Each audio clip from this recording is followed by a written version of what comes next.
Hi, I'm Kerri Hummingbird, and this is my first broadcast that is going out on the topic of healing the mind through energy medicine. And so what I wanted to talk about today is a little bit about my journey. So I have been in my lifetime diagnosed with a number of mental diagnoses. Starting at 15, I was diagnosed manic depressive. And then following on that, there was some question as to whether I might be bipolar. And then about 7 years ago, the diagnosis was I was borderline personality disorder. And so each time that I got one of these diagnoses, of course, I got pretty upset. Looking at the Wikipedia description of any of those can make you feel kind of bad about yourself, to be quite honest. Can make like something is wrong with you that needs to be fixed. Make you feel like something is going on with you that that you need to heal before you can interact with others appropriately. So in my journey, my life journey, I basically had a lot of chaos in my life throughout my whole life, essentially, until about 4 years ago. I decided to step out of a 20-year relationship with my ex-husband and to go on my own and start figuring out what was going on inside of me. What did I need to actually heal inside of me? And it didn't start off exactly that way. It started off sort of rebelliously leaving my marriage. And it started off sort of like saying, I'm not good enough for you, so I'm just going to go be by myself. And then I'm going to go do whatever I want to do, and I don't have to feel bad about it or judgment about it. That's kind of how it started. And pretty quickly what happened was I realized that some of the problems that I had been having in my marriage were still happening. And the only difference was that I was alone in my house. Well, my kids were with me, but I was not part of a relationship. So the fact that some of these things were still happening to me means that I was having some realizations that there were some things inside of me that needed to be healed and resolved within myself, so that I could step forward into a new possibility, a new life for myself. So at that point that I finally made that connection that I needed to do some healing, of course, when the student is ready, the teacher appears. And so I ended up in a 6-month experiential course with Gary Starnes, who is a local psychologist and shamanic healer practitioner, who has developed a course for helping people to find their authenticity, helping people to get into right relationship with themselves, and to start expanding their awareness of the thought patterns and the things that are going on inside of their minds. And as part of that 6-month, very in-depth experiential program, I was in the program with maybe 8 other students. And as part of that, we also got a healing session. We got 2 healing sessions. And in my first healing session with Gary, I'd never actually experienced healing before. I didn't know what that was. I'd been to lots and lots of psychotherapy, spent many, many hours on a couch talking about my problems to one therapist or another. But I never actually had been to a, quote, healing session. I didn't know what that was. And during the course of the 1-hour session, he shifted some energy out of me. And I finally got this huge awareness that part of the problem that was happening within me, that was making it so that I would be explosive, or I would react, or I'd have these big reactions, was that I actually was carrying around inside of me a lot of shame. I was carrying this like big black cloud of shame around inside of me. And it was a very real thing. It's shame. And it was sort of centered around my heart area. Around my heart is where it was. And anytime that someone would, look at me a certain way or didn't like me, that big black cloud of shame would like contract and squeeze my heart, and it would be really uncomfortable, and it would make me want to react and explode, or it would make me want to feel bad about myself and withdraw. So it would make that energetic, actually, is what was making me react. And in the course of the session, he took that energy out. And not only did he take it out, but he realized how it got there in the first place. And how it got there in the first place is that I had an incident when I was 1 year old, and that incident caused me to take on shame that my mother was actually experiencing. So there was an incident with my natural father. She walked in on the incident, and she had shame about the incident. And her shame was this big black cloud, and I was, this little 1-year-old, 1.5-year-old trying to help. And I took on the shame. I took it on inside my body. And from that moment on, I was living according to the energetic of shame that was resonating inside of my body. So my feeling as somebody who's had these diagnoses is that sometimes what's going on with the person that has the diagnosis is that there's actually some energetics that are operating inside their body, their being, that are provoking them to react because it's uncomfortable being inside of there. And so it's like, if the cup is full and you pour some more in, it's going to spill out immediately. So that's just sort of a visual to help people that don't have these kind of problems to understand what it's like to be inside of someone who does. So what I've found, of course, at that moment after the session, I thought, wow, that really worked. I'm doing that. That works. Like, that made a difference. I was different after that session. And I've stayed different. Like, it didn't go back. It didn't reverse. It didn't like go back to the way it was. I'm actually different now than I was before. And I don't have the experience of shame anymore in my life. And I'm very grateful for that, because it was a horrible feeling to experience on a regular basis. It was very debilitating. So I no longer am faced with that energetic inside of me, which means that I can very well step forward with a great deal of confidence and tell my story, because I'm not feeling any shame from any sort of judgment that anybody out there might be having about me. I just don't have it. It's my experience and sharing it, period. So after that, I decided I was going to go practice some more energy medicine. I was going to learn how to do this for myself, because it was so empowering for me. I realized I needed to do that.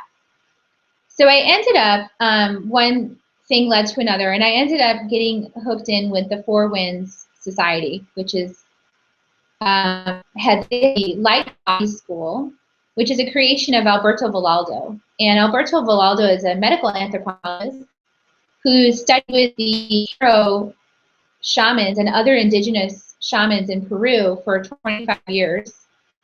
And he created a curriculum that the Western mind could understand to accomplish some of the same things that the indigenous people were doing to heal their people. And so I studied that curriculum, and I'm certified in it at this point, and I actually practice that for clients.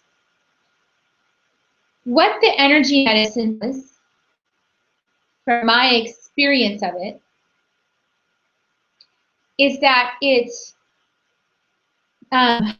works with the subconscious mind to erase patterns of belief that are causing suffering.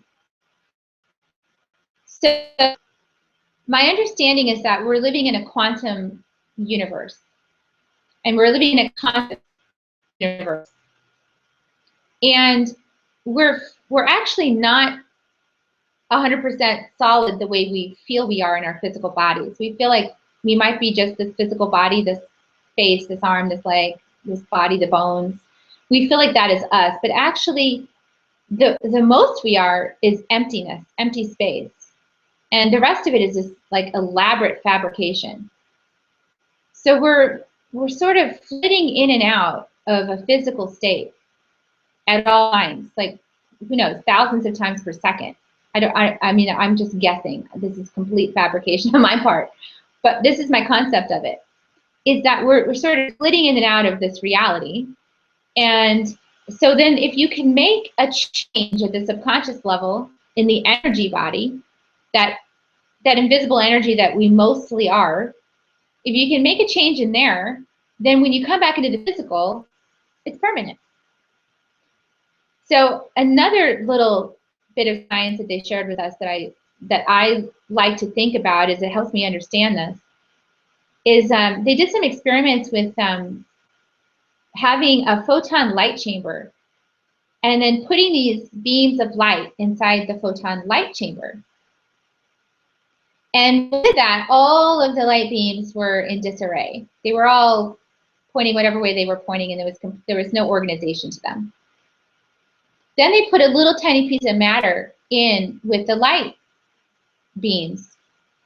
And what happened is that the light beams all formed around the piece of matter.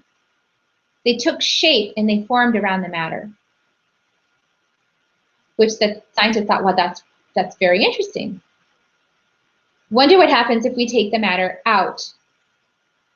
So then they took the matter out, thinking that, well, probably the light would just go back to being disorganized. But actually, no, the light stayed organized around the matter. So there's an interesting relationship between light and matter. And we are essentially light beings that are energy. We're energy systems. We're conscious energy. We're light. And we come in and fill in a physical shape. So whenever we're sort of not in the physical shape, maybe we can shift some things and then come back in and it's different in the physical shape. So, or maybe we can just embody our matter and we can change our light. So there's lots of different ways of thinking about this, which make it interesting to explain why it is that I can go through a session working on a particular issue, and at the beginning of the session, I can fully feel, experience, believe one way of being, and at the end of the session, I can fully experience, believe a completely different way of being, and it doesn't go back. It's solid. It's meaning it stays.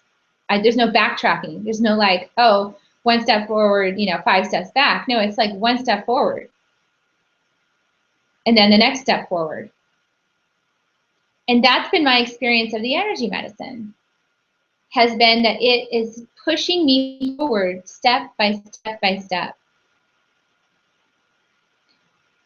So another aspect to my healing, besides the energy medicine, which has been pretty much the most powerful aspect of healing, another aspect of my healing has been awareness, cognitive awareness. And my awareness has come through the 4 Agreements by Don Miguel Ruiz. That's been my path to cognitive awareness of my patterns and my ways of thinking, and also my tools and strategies for shifting the way that I think and my belief structure and dismantling it and putting a new belief structure in place. And it's been kind of like a giant game of Jenga. If you've ever played that Jenga game, where you're supposed to create something and then like start taking out critical pieces of the structure and seeing if you can keep it standing up straight.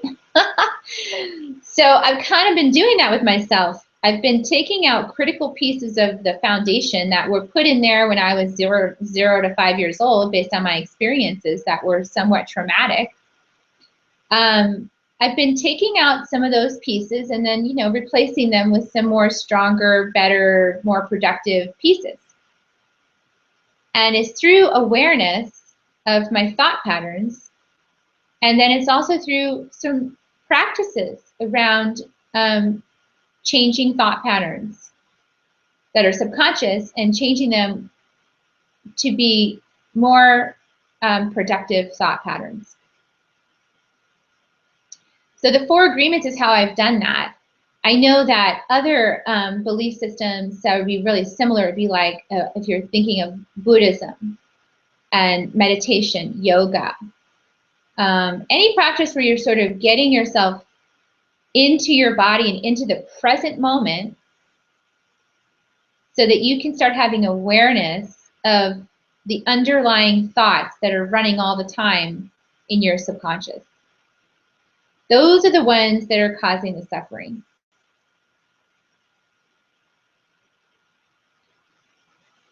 So a lot of the DBT, those kinds of practices, this is a very similar thing.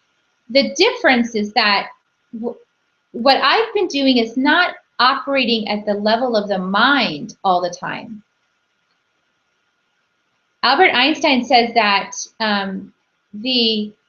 whenever we have a problem, we can't solve the problem from the same consciousness that created it. We have to step outside to a new consciousness to solve the problem.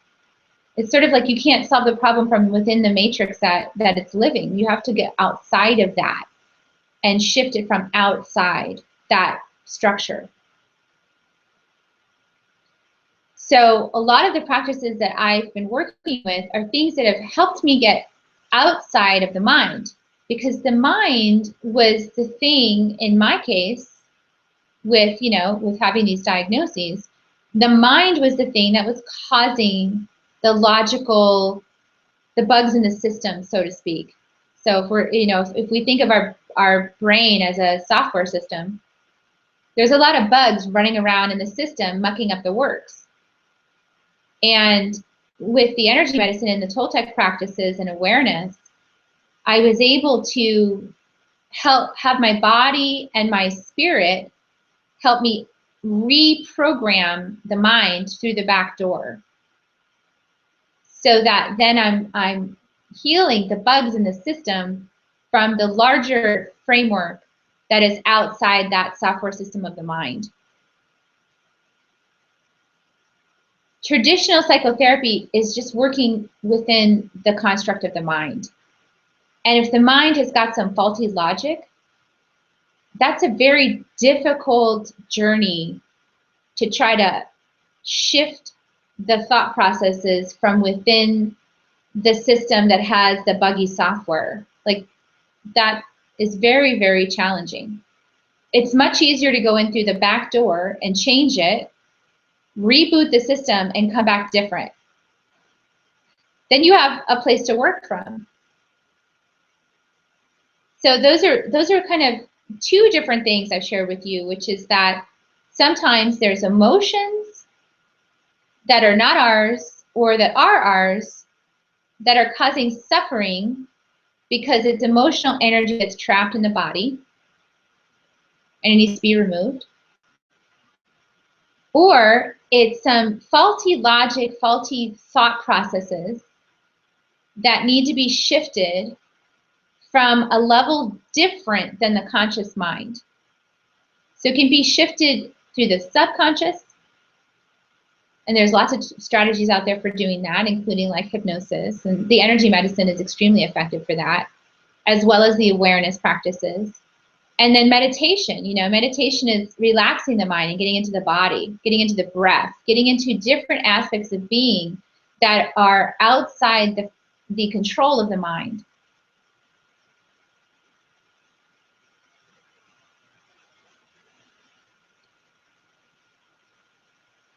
Another component that is really, really key, that was really key to my healing,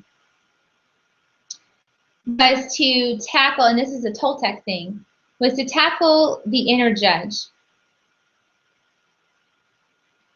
So the inner judge plays a big role in keeping the suffering going.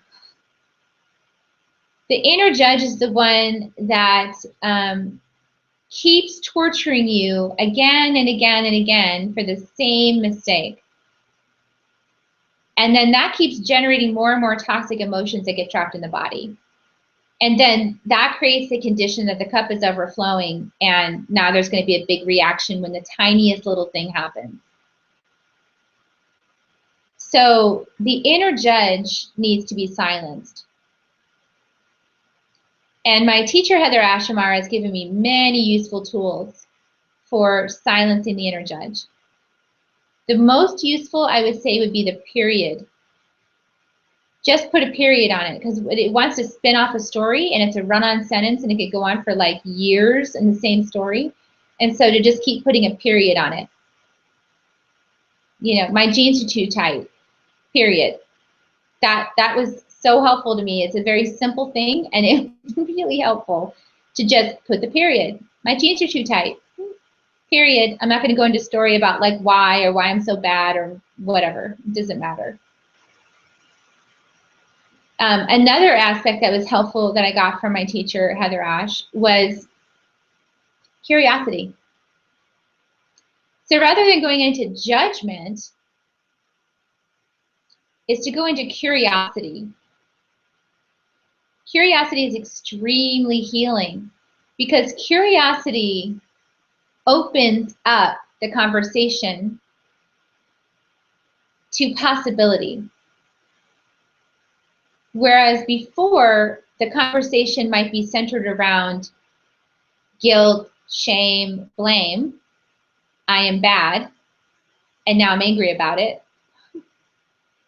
Curiosity can open the door to, I wonder why that triggered me. I wonder why I acted that way.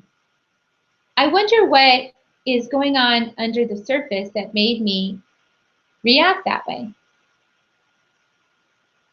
I wonder what I'm thinking under there. And with curiosity comes this assumption that our intention is the best, that we have the highest intention, that we want to do the best job that we can do as a human being.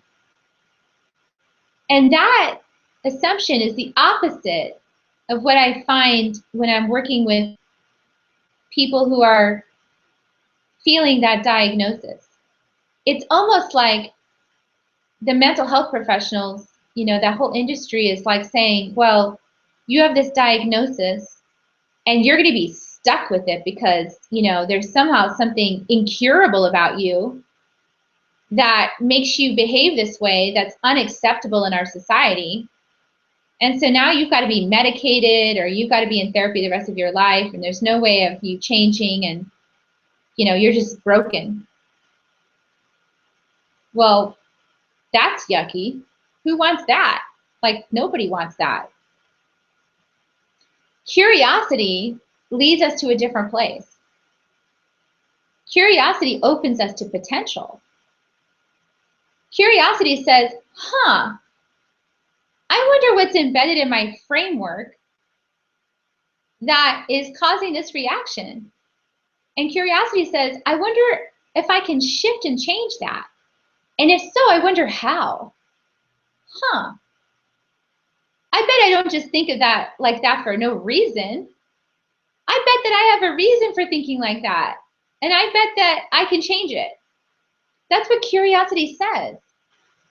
And it's very empowering. So I prefer, for me as a person that recovered from these disorders, curiosity was great. It was my friend. And becoming a scientist, so scientists and curiosity go together. So I'm becoming a scientist of my experience. And I'm asking myself, how could I do it differently? Let me try something I haven't tried before and see what the outcome is. And because I'm a scientist, I'm not attached to the outcome. Because I'm a scientist and I'm trying an experiment, I'm curious about the outcome. That means I don't have to judge myself when it doesn't go the way that I think it's going to go or I want it to go, because I don't have an attachment to how it should go. I'm just trying something different to see what happens. Does this work better than what I've been doing so far? Curiosity, tremendously healing and liberating, getting us away from the inner judge that's causing suffering. And another really key component of my healing has been the awareness, the depth of the awareness that now I'm aware that there are lots of different aspects to me that make up the me that looks like one person. So each of us has lots and lots of different aspects of self. So what I'm referring to mostly is healing the inner child. When I'm healing the inner child, it's not just one inner child. It's almost like there's it's like one instance of inner child per traumatic incident that happened or per age that I was. It's whatever construct you want to put around it.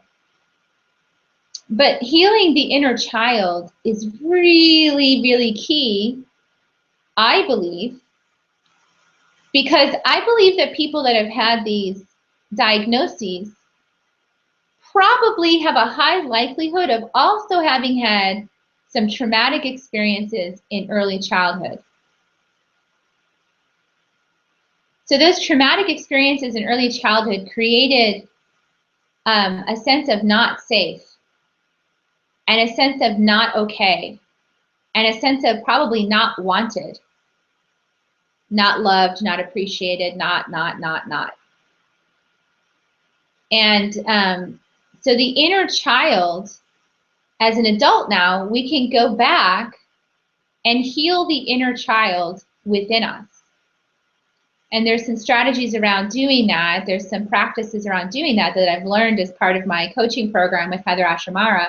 Those are very, very, very powerful practices.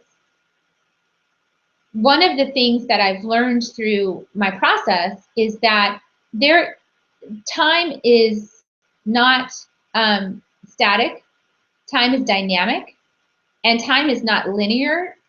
Time moves in all directions at once. And that's sort of mind-boggling. But an easy way of saying this is that if I today, in this moment, do a healing practice in a session with my 2-year-old, and I bring some healing and I interact in my imagination with my 2-year-old, and I do some healing practice with that 2-year-old and make that 2-year-old feel a little bit more safe, take care of that aspect of self, and heal that fragment of my psyche, then that healing ripples out to my entire existence on this planet as Kerri Hummingbird. And not only does it do that, but it can actually, when I'm healing myself inside of me, it can actually also ripple out to touch all the people around me and my family, and all the people that are close to me. And it can totally change the dynamics that I'm experiencing with the people in my life.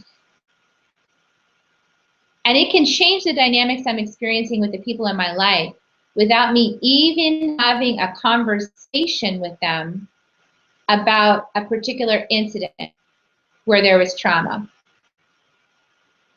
by simply healing it within myself. So as you can imagine, the more of these childhood pieces that can be reintegrated with the whole self, can be acknowledged, can be healed, the more of that happens, the more wholeness a person can experience. And from a place of wholeness, the person can now learn how to start giving her self-love, her self-comfort, and her self-safety, so that all of that creates resiliency. And resiliency is what enables us to manage the fluctuations of experience that occur when we interact with others in society. So just understanding those things can be very helpful. And then as a last component of this discussion, I want to talk about emotional roller coaster people. Emotional roller coaster people, what they really need is to understand that emotion is energy.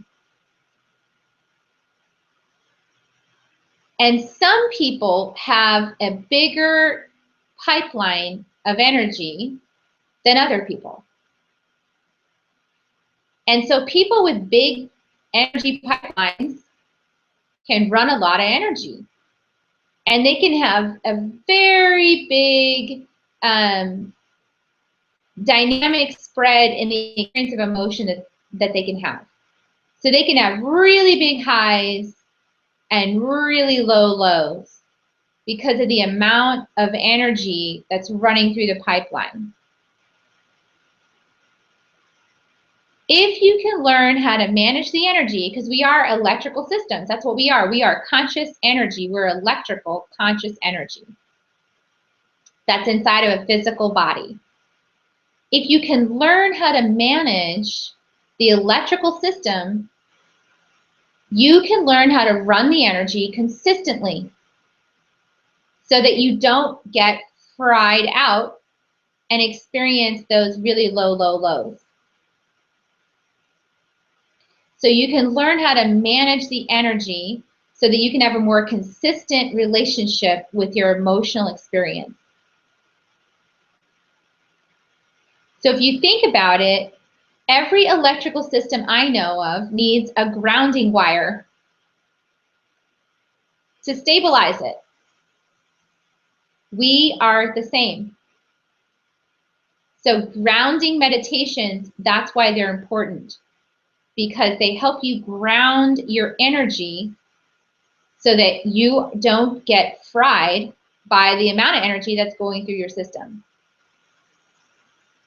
So grounding meditations are perfect. So meditations where, you know, you've got your eyes closed and you're sending a root down into the earth, grounding your energy, that is really, really valuable.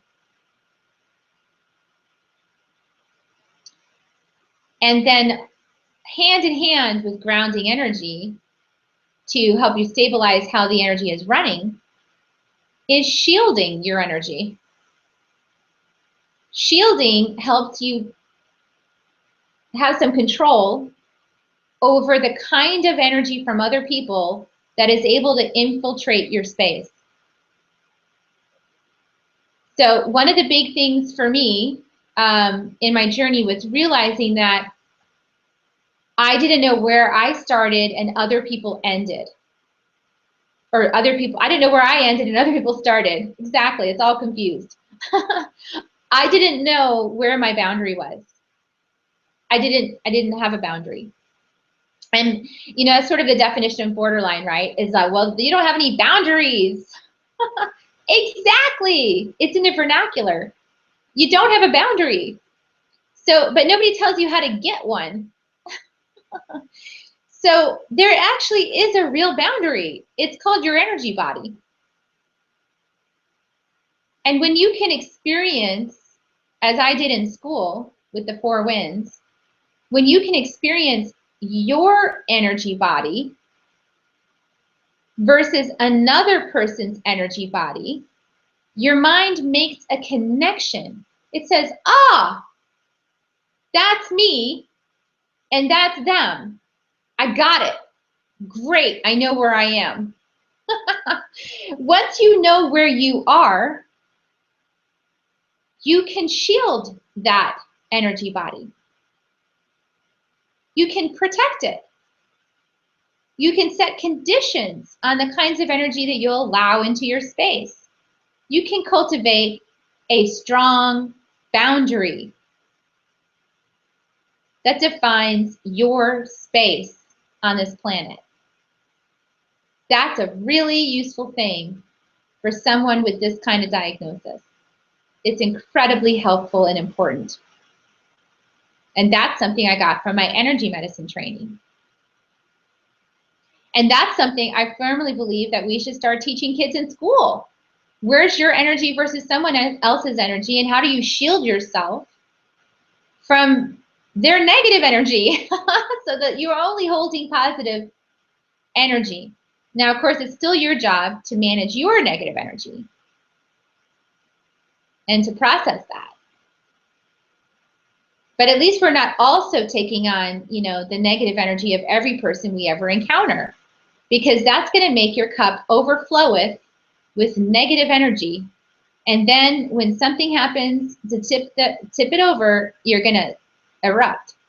And that's the behavioral pattern that we see, is that the overwhelm occurs and the person with borderline or bipolar or any of these erupts because it's overwhelming.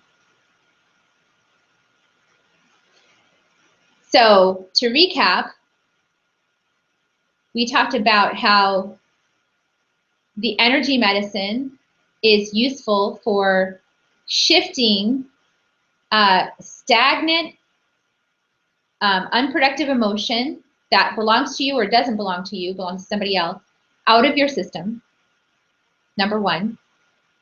Number two, it's also helpful for shifting the internal subconscious agreements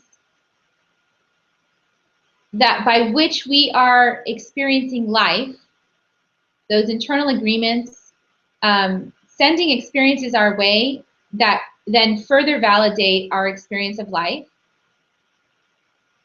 So we can shift that and open to new possibilities. Also healing the inner child, so soul retrieval, aspects of our energy body, integrating all these aspects of consciousness that have gotten splintered from traumatic experiences, reintegrating those, healing those to create a sense of wholeness. And then learning how to ground your energy and how to shield yourself so that you have a strong boundary that defines who you are and where you are and the space that you take up in this world that is rightly yours. And then curiosity. Be a scientist. Lose the inner judge and be a scientist about your life. Run experiments. Be curious about what you think that might not be true. And then run some experiments to see what happens if you change your perspective. So 4 years of energy medicine, spiritual practice with the 4 agreements, and Heather Ashamara as my teacher, and many other teachers that I worked with, many teachers. Gary Starnes with the Spirit Paths program, the 4 winds, and lots of energy medicine and practices around shifting, becoming aware of what I'm thinking, and shifting that experience and healing my inner child, grounding my energy, strengthening my boundary, shielding myself, and learning to trust my intuition and my experience of life as completely valid as anybody else's experience of life. So I will leave you with that idea. Don Miguel Ruiz in the Four Agreements talks about every single person on this planet has a dream of life.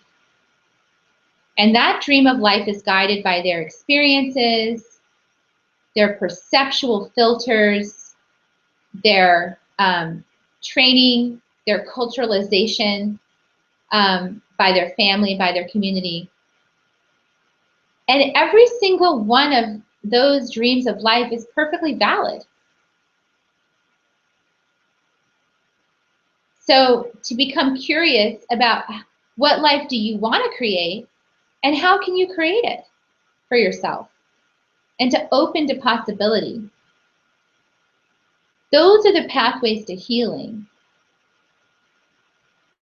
Those are the pathways to shifting the experience from one of self-judgment, feeling like you're unacceptable to our society because of a label, feeling like every single person is a cookie cutter and should behave exactly the same way. That's sort of, the paradigm of coming up with, well, what is normal? And, how do we define that? And then how do we tell everybody how to get to normal? And then how do we drug them if they can't, be like us? The truth is that every single person on this planet has a completely different perspective that is 100% valid. It's all true at the same time. So I invite you to read my story and find out more about my journey. Awakening to Me, the category winner of the spiritual indie spiritual book awards competition, Kerri Hummingbird, Lonsby, and to schedule a session to have a half-an-hour chat if you're interested in more information about this. If you're a mental health professional, I would love to talk with you about how you can integrate some of these concepts into your practice, how we can maybe work together to help people. And if you're somebody that's experiencing a diagnosis, looking forward to talking with you more about how we might step forward to help you on a path of healing, to shift your experience of life and your perception of the way life is. So I hope this was helpful, and I look forward to talking with you more.